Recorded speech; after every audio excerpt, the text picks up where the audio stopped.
The moment a familiar face walks back into Tommy's world, the danger doesn't disappear, it multiplies. In Power Book 4, Force, a return is never simple, never clean, and never just about help.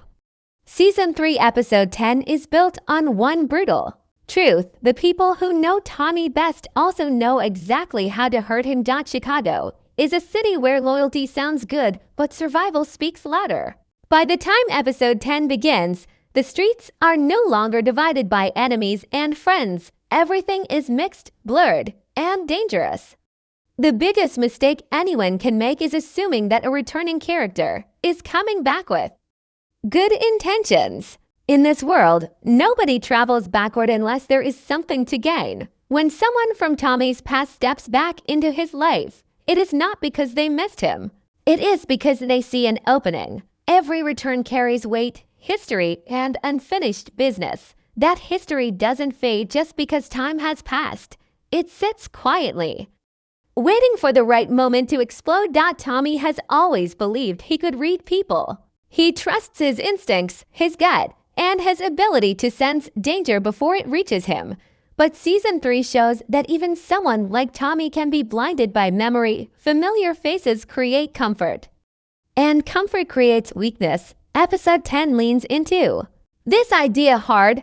The show reminds us that the most dangerous people are not strangers with guns, but people who already know your habits, your thinking, and your limits. When they return, they don't need to fight their way in. They already have a seat at the table. This episode makes it clear that returns are not gifts. They are tests. Every conversation, every look, every quiet moment carries meaning. The city itself feels tense, like it knows something bad is coming. Chicago becomes more than a setting. It becomes a trap, closing in as old connections resurface.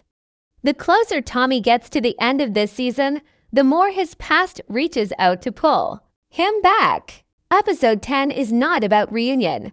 It is about reckoning. Tommy enters this moment carrying more than just power. He carries loss, betrayal, and the weight of every choice he has made in Chicago. By Episode 10, he is not the reckless man who arrived in the city. He is sharper, more controlled, but also more tired. That exhaustion matters. When you are tired, you stop questioning things you would normally challenge. You want stability. You want something familiar. That is exactly why returning characters become so dangerous at this stage of the story. Tommy believes he is finally close to locking down control. He thinks the board is set and the moves are predictable. What he doesn't fully see is that the board has changed. The rules are different now. People who return are not playing by the same code they once followed. Some come back feeling disrespected. Others return feeling forgotten. Some believe Tommy owes them. Others believe they are owed power. None of that aligns with Tommy's vision, but he may not see it until it's too late. Episode 10 quietly shows how trust becomes a weakness. Tommy listens when he should question. He allows access where there should be distance. This is not because he is foolish, but because he is human. The show makes his vulnerability feel real. It's not dramatic speeches or loud mistakes. It's small decisions, letting someone stay close, letting a conversation go on too long, ignoring the tension in the room because of shared history. The danger is not immediate violence. The danger is influence. Returning characters don't need to pull a trigger. They just need to push Tommy in the wrong direction. One bad move can cause a chain reaction that collapses everything he has built. Episode 10 makes us watch that pressure builds slowly, which makes the payoff even more terrifying. One of the smartest things Episode 10 does is show how help can be a disguise. Someone can stand beside Tommy, speak loyalty, and still be working against him. The power universe has always been about layers, and this episode takes that idea to another level. A returning character doesn't have to betray Tommy directly to hurt him. Sometimes all they need to do is delay him, distract him, or give him half-truths at the wrong moment. These characters understand Tommy's mindset. They know how he thinks under pressure. They know what he values and what he ignores. That knowledge turns them into weapons. When someone says they are back to help, the real question becomes, help with what and for how long? Episode 10 forces the audience to watch these interactions closely. A pause in dialogue, a look that lingers too long, a reaction that doesn't match the words being spoken. What makes this so effective is how normal it all feels. There are no obvious villains in these moments. Everything happens in quiet rooms, private talks, and casual exchanges. That's what makes the betrayal feel earned when it comes. The show isn't rushing. It wants the audience to feel the tension. Build the same way Tommy does, slowly realizing that something is off, but not knowing exactly where the threat is coming from. By the time Tommy senses danger, the damage may already be done. Episode 10 uses this to underline a harsh lesson. Trust is not about intention, it's about timing. And the timing of these returns could not be worse for Tommy. As episode 10 moves toward its climax, one message becomes impossible to ignore. Not everyone comes back to save you. Some come back to finish what they started. Some come back to take what they believe is theirs. And some come back simply to watch you fall. The episode doesn't spell this out with words. It shows it through consequences, through moves that don't make sense at first, but later reveal their purpose. Tommy's past doesn't chase him loudly. It follows quietly, patiently. Every returning character adds another layer of pressure to his world. Each one forces him to make choices faster, with less information. That is how traps work. They don't look dangerous until you are all ready. Inside them, episode 10 is built like a slow closing door. You can feel it narrowing, even when nothing explosive is happening on screen. By the end, the audience understands that survival in Chicago isn't about strength. It's about awareness. The people who smile the hardest can be the ones sharpening the knife. Tommy's biggest challenge is not taking over the city. It's knowing who deserves to stand next to him while he does it. Season 3, Episode 10 proves that memory is not loyalty, and history is not protection.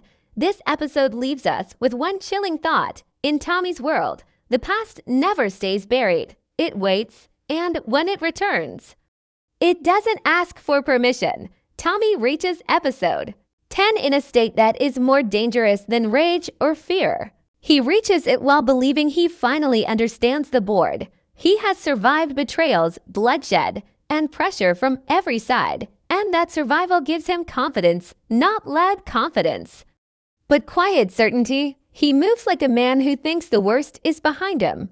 That belief shapes every choice he makes in this episode, and it becomes the crack others are waiting to exploit. What makes this moment risky for Tommy is not weakness, but balance. He feels steady.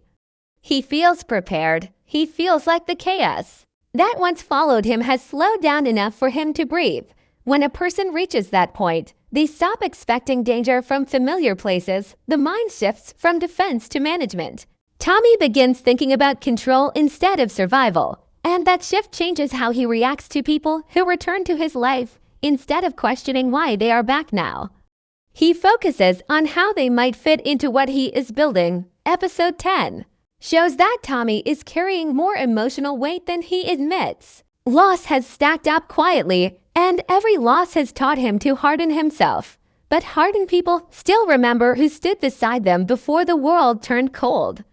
When someone from the past steps back in, memory fills the space where caution should live. Old bonds start speaking louder than present reality. The danger is subtle. Tommy doesn't drop his guard all at once. He lowers it piece by piece. He listens longer than he should. He allows conversations that don't need to happen. He assumes shared history means shared purpose. That assumption becomes the foundation others build on. People returning don't need to rush him or force him. They let him believe the ideas are his. They guide instead of push. That is the most effective form of control. And episode 10 makes it clear that Tommy is surrounded by voices shaping his decisions without ever sounding threatening. Another layer of risk comes from timing. These returns are not random. They happen when Tommy is stretched thin, managing pressure from multiple directions. Even a strong leader makes mistakes when pulled apart. The episode quietly shows how distraction works. A single conversation can pull attention away from something more urgent. A familiar face can delay action just long enough for consequences to form. Nothing feels dramatic in the moment. Which is exactly why it works. Tommy also believes he has outgrown certain people. He thinks he understands their limits, their habits, their flaws. That belief creates blind spots. People change, especially when power is involved.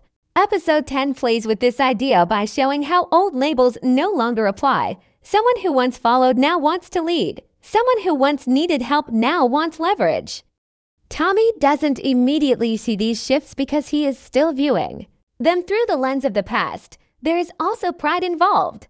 Tommy has fought hard for his position, and that success feeds the idea that he can handle whatever comes next. He believes he can manage people, control outcomes, and fix problems before they explode.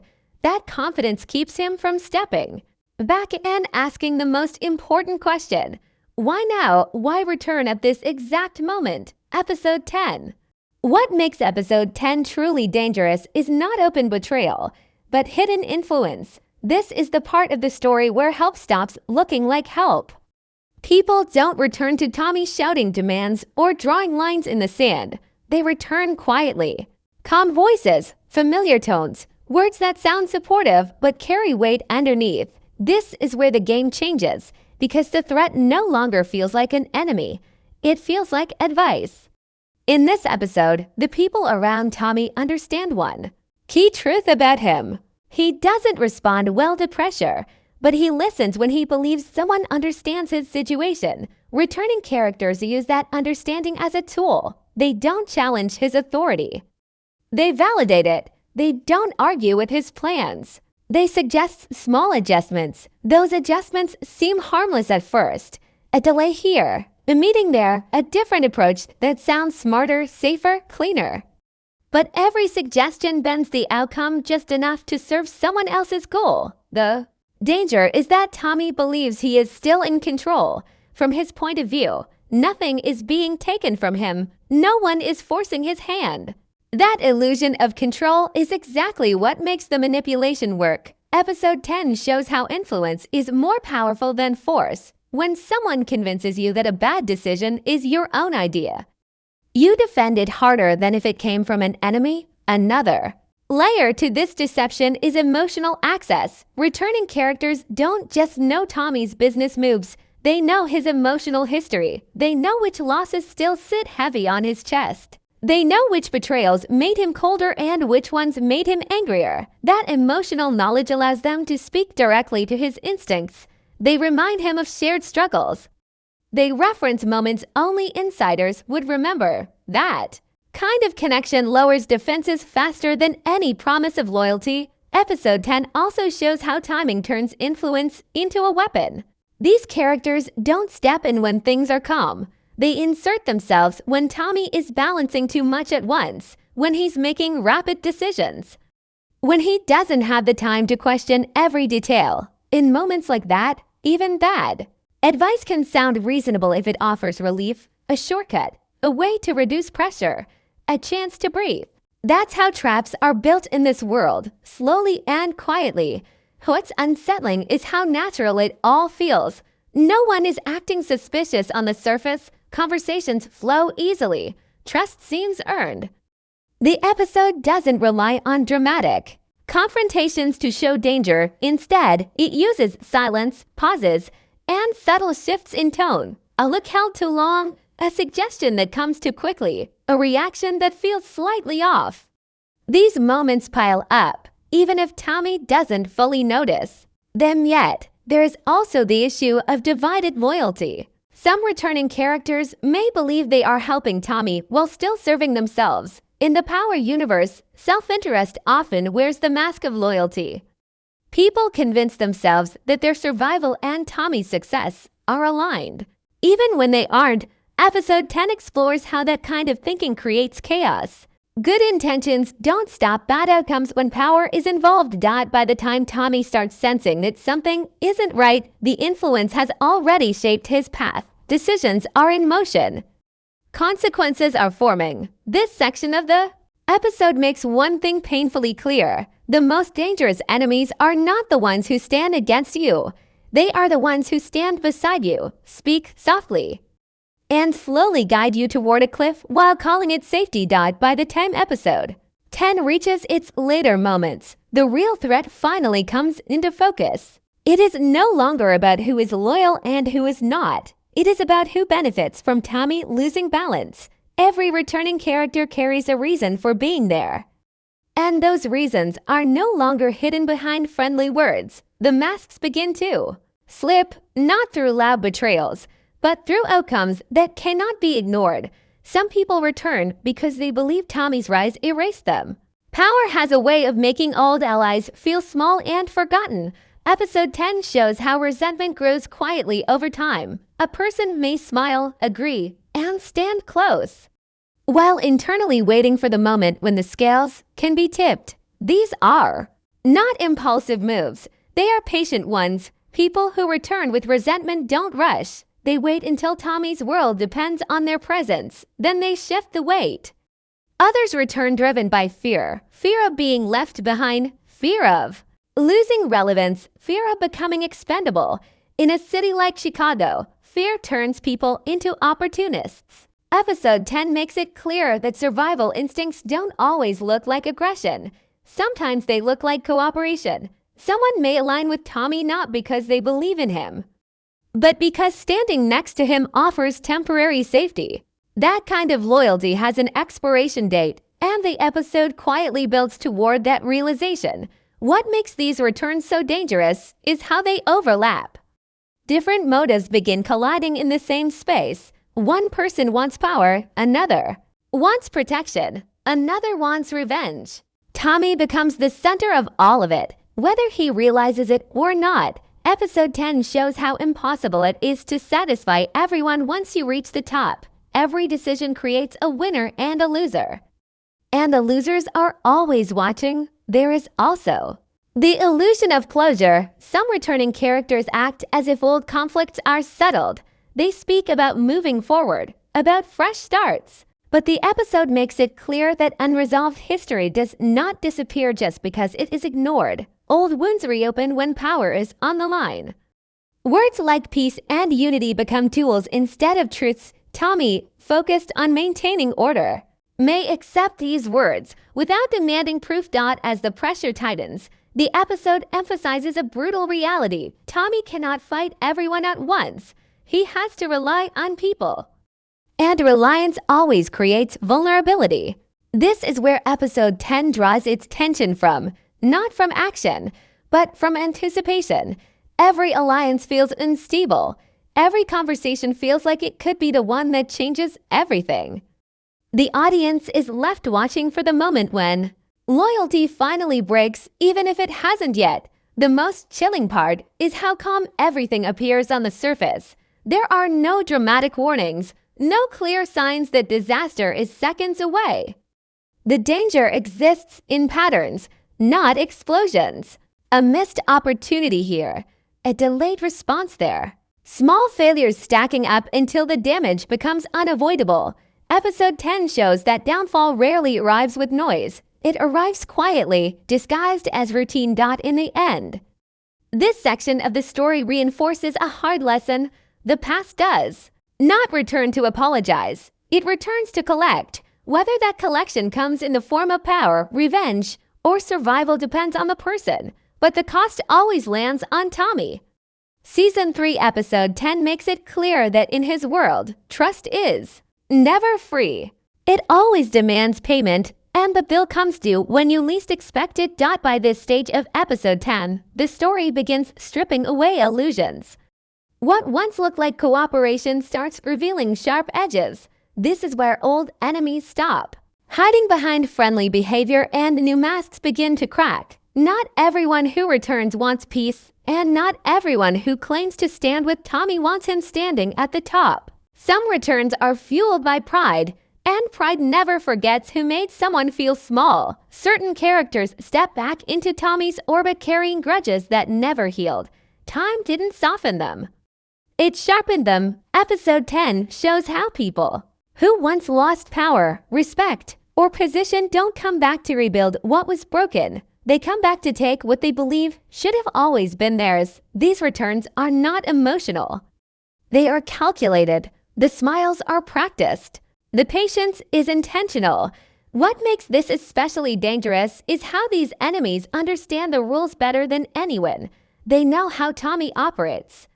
They know what lines he refuses to cross and which ones he's willing to blur. That knowledge allows them to play a long game. Instead of confronting him directly, they move around him. They build influence quietly. They wait for moments when Tommy's attention is elsewhere, then act through others. Episode 10 also highlights how power shifts change people's behavior.